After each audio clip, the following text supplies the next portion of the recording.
Hello, everybody. This is DM Ramos, or better known as William. You probably know me from running our campaign on Sunday that I do with our friends and the GM Philosopher. And I've been DMing for about 30 years. And in those years, I've read a lot of things and gained a lot of knowledge about different perspectives. And today, on the GM Philosophy channel, where we try to help GMs become better storytellers, I wanted to go over something called archetypes.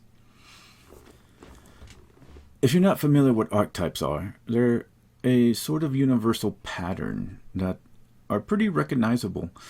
Most notably, films, theater, and novels use them in their stories.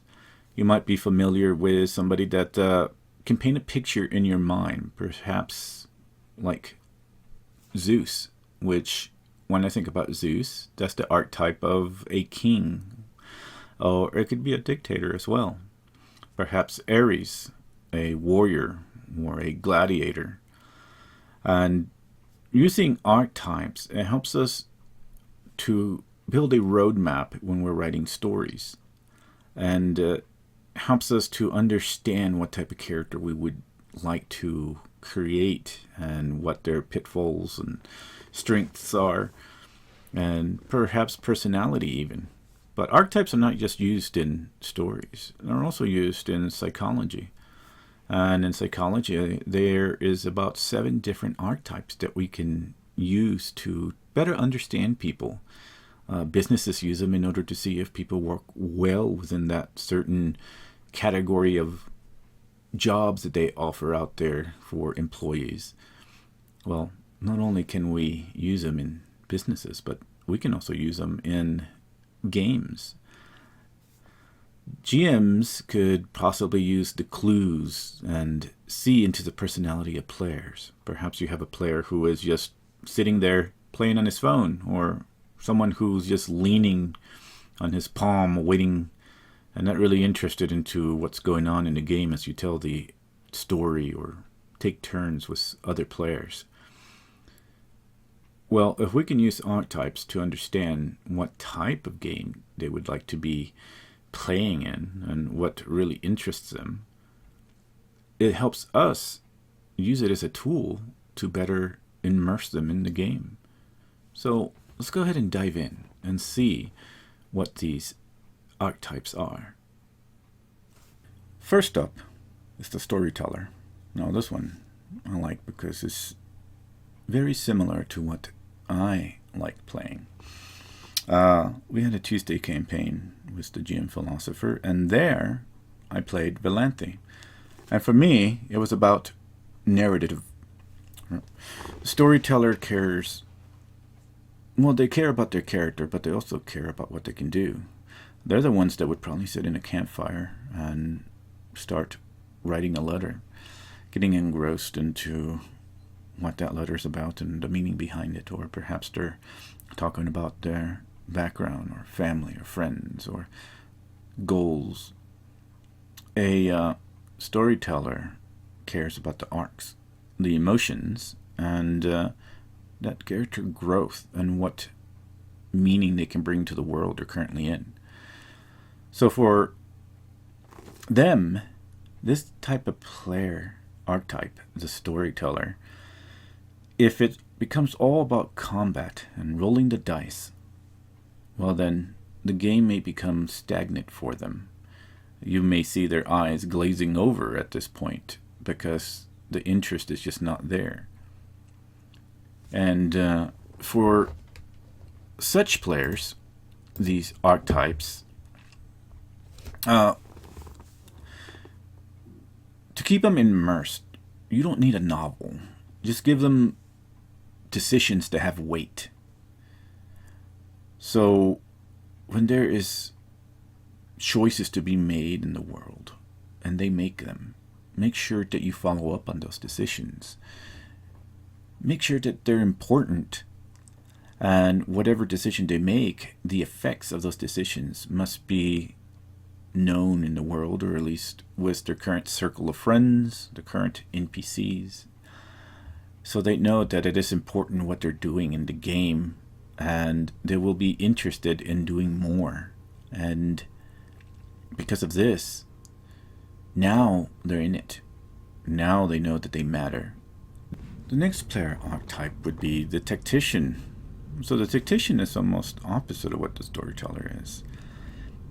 They do thrive in combat, but it's an interesting thought. They're the tactician, so they're the ones who are wanting to outsmart the encounter. They're the ones that are usually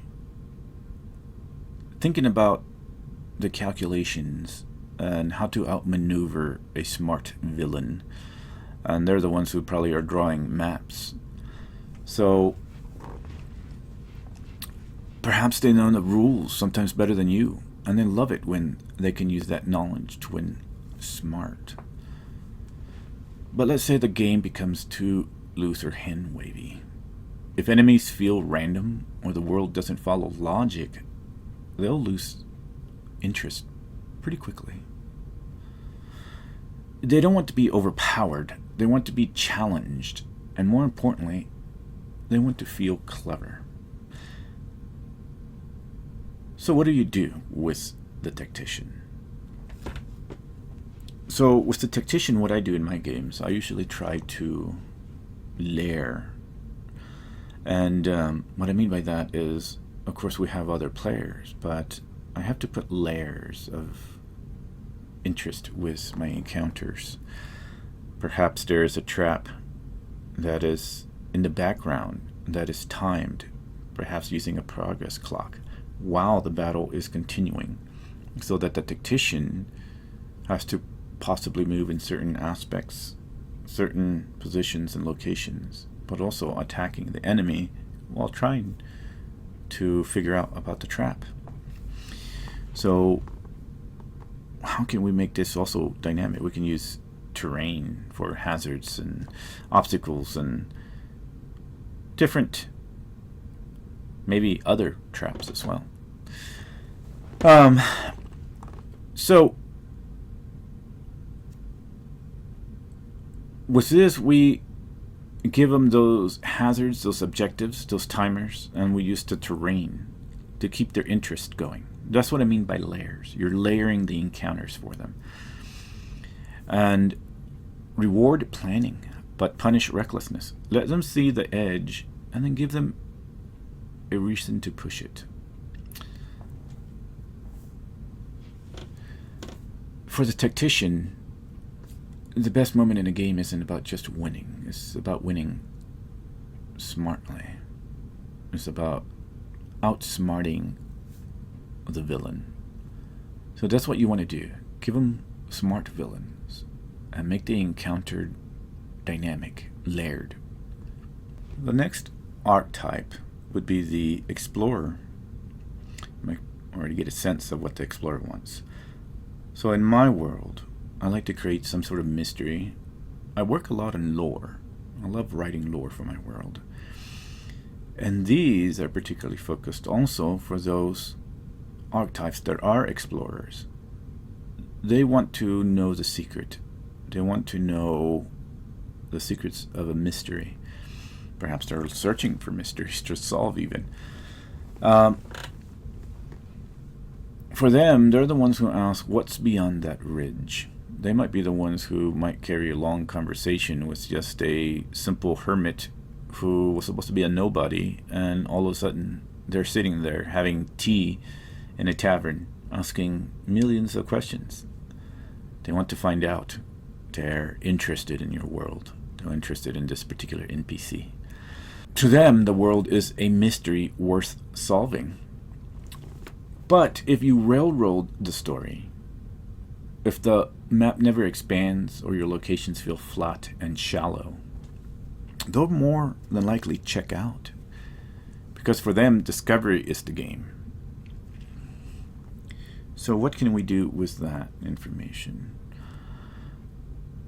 You want to give them places to wonder about. Perhaps in rumors, perhaps in a tavern where people are whispering and they talk about some sort of mountain that has constant lightning flashing around it. Perhaps they hear about a waking beast, some behemoth in the northern continent, and some legend that's now possibly terrifying the world and could mess with magic. All these are mysterious ideas and wonders that will keep their mind wanting to ask questions and perhaps focus them on a different path. Perhaps they'll take on this journey and move to discover what it is. For the next one, similar to the storyteller archetype, this player archetype is the actor. And the actor is another one that is close to what I like to say that I'm an archetype of. A little bit of mixture of storyteller and actor, because for the actor, every session could be, in their mind, their chance to hit the spotlight, to create that one scene that everybody will talk about. They're not just playing the character, they become the character. They speak in accents. They write backstory like it's a stage play, right? And every session is their next great scene. So they do thrive in dialogue, emotion, and spotlight roleplay. They'll dive into moral dilemmas, make flawed choices on purpose, and even argue with other PCs in character, because that's what their role demands. When I was playing Valanthe, I wrote, I think, 20 pages on how to act her out, how she would deal with certain situations or confrontations. In my mind, I wanted to become the character while I was playing the game.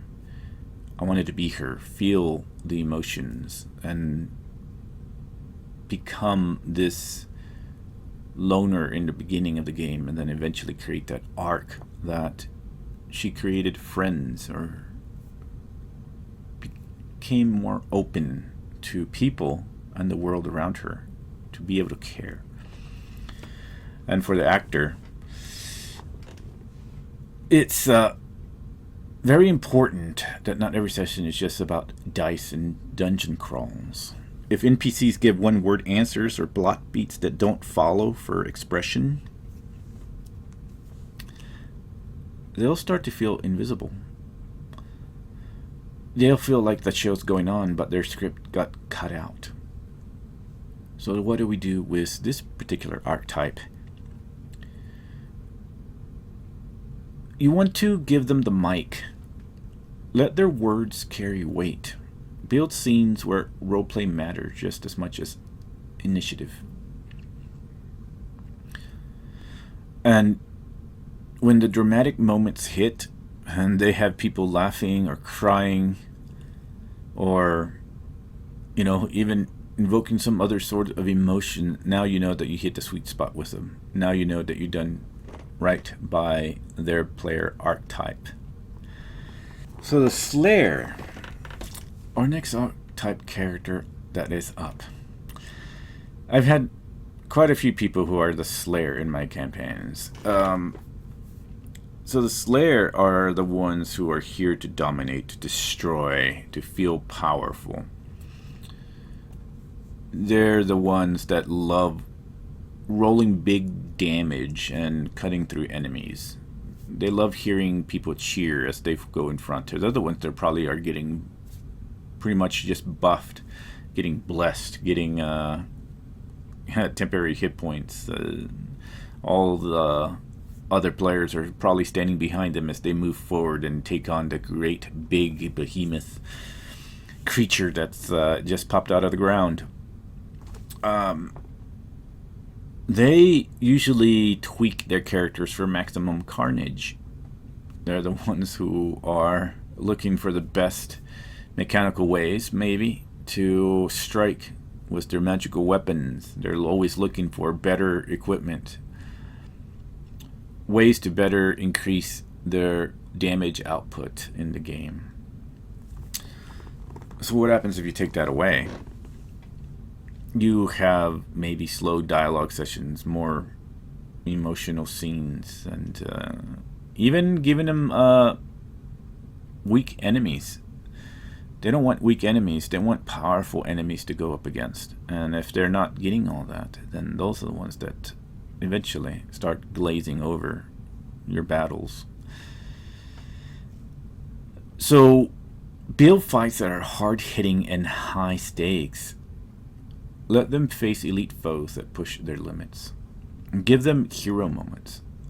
The solo duel, the final blow, the last stand. Because for the Slayer, D&D is about one thing: victory. For the next archetype, we're going to talk about the Joker. Now, it's very interesting because usually I have a Slayer and then I have a Joker. Very interesting for me because I do play serious games. I love to delve deep into the aspects of emotions and heart-wrenching drama scenes for my campaigns. But somehow I have a Joker in these games as well. And for me, personally, that's my hardest archetype. Though I do try. What is the Joker? Well, for the Joker, that player archetype is there in order to have fun. They're the ones to make quirky jokes, and they bring the chaos. The one-liners, or at least try to bring the one-liners. They bring the completely unnecessary disguises and side schemes. They'll seduce the dragon, marry the goblin, and name their character Sir Pickles the Unkillable just to get a reaction. So there's a comic relief. There's a wild card. And in order to keep their interest, if things become too serious in the game or we ignore them in the game, then they might start to derail the game or just completely lose interest. They need to feel included, and they want their fun to feel like it matters. So how do we do this?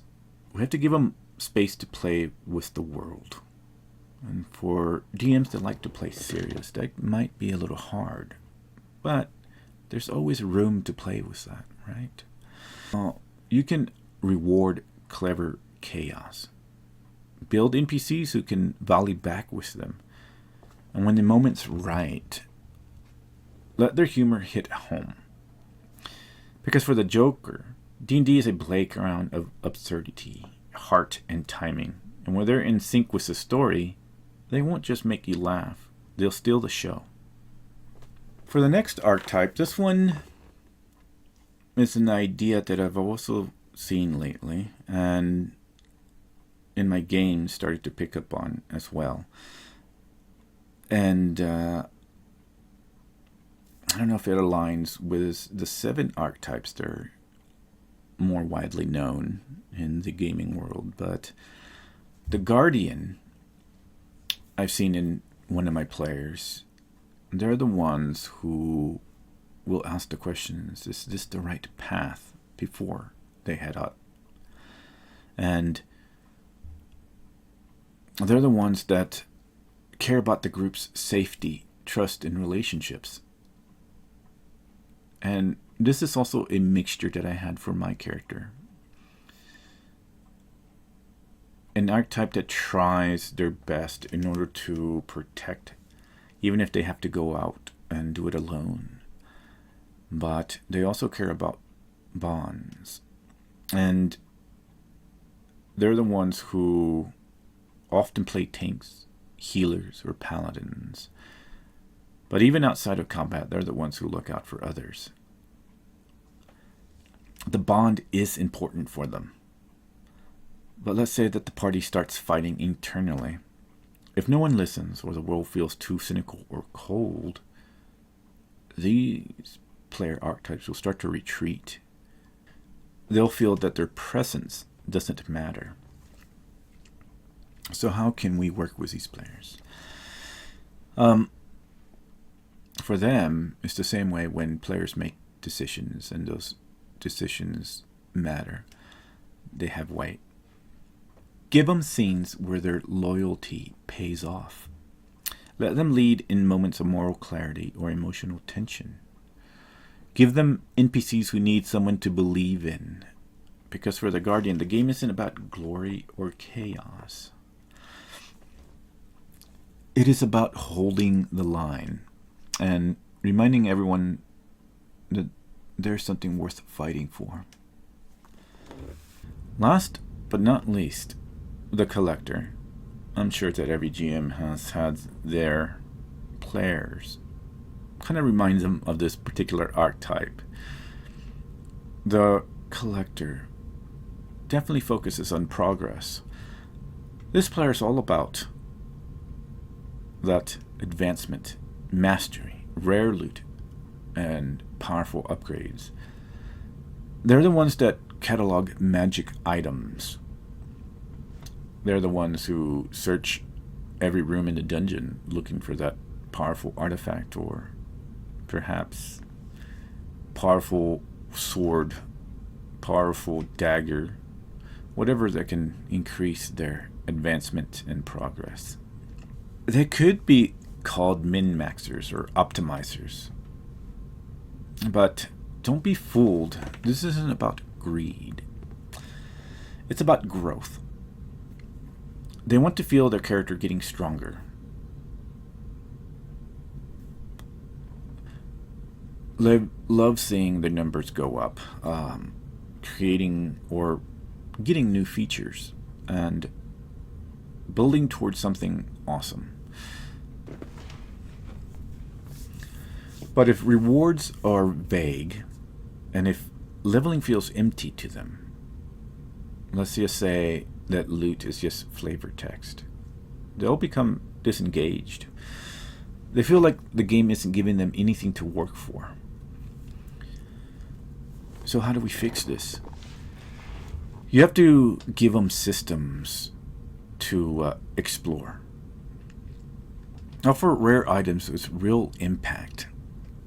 Let their cleverness or planning earn them mechanical rewards. And don't just hand them gold. Give them goals. Because for the Collector, the real treasure is the payoff for the journey. So what can we take away from this archetype? Well, for this last and final one, the Collector, they crave progress. They want that loot. They want to see that mechanical upgrade. And they want to have that fulfillment of tangible growth.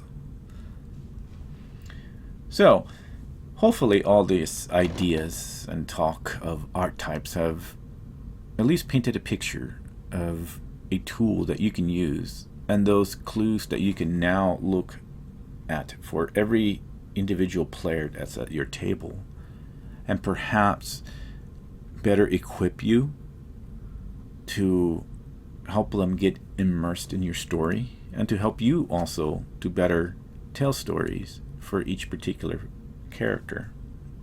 Now, it can be hard, but with practice, I think that we can all become good at it.